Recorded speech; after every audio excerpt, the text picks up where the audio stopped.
I'm Nicola Hillary and I'm the manager of the Gloucestershire Local Nature Partnership. Part of our strategy is entitled People at the Heart of Nature, and really this whole sort of inequalities access agenda is part of our strategy. There's a lot of inequality involved in terms of access to nature, and there's a whole range of factors at play, and some are very systemic and some are much easier to fix if only you kind of have some awareness. So last year in 2022, Barnwood Trust put on some initial access to nature sessions for us that were hosted at Slimbridge. That kind of opened up the conversation. There were lots of people saying we want to do more of this. From those needs that were expressed, this whole training course over 2023 has been developed. Well, in terms of key learnings, for me, I came into this really interested in inclusive communications.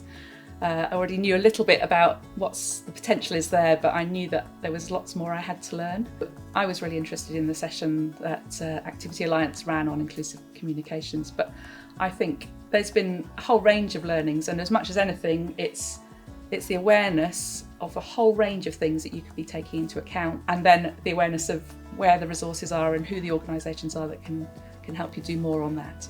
And I think the Access to Nature training course is looking at both the systemic and the easier to fix things, but all of it's really good to be working on. There's been a real benefit to doing this as a collective.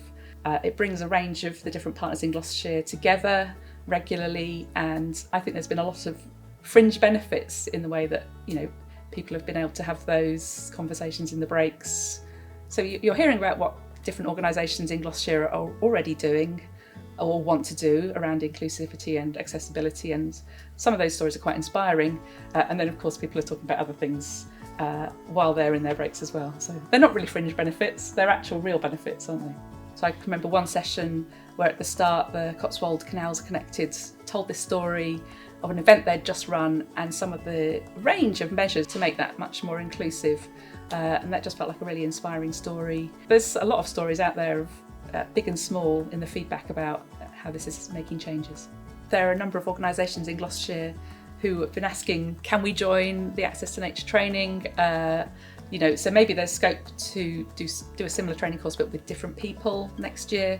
But also there might be the possibility of doing something that isn't a training course, is more a joint project we all want to do together to deepen our knowledge on one particular area or our action on one particular area. Actually asking the question and getting everybody's views and inputs on that would be a really great thing to do.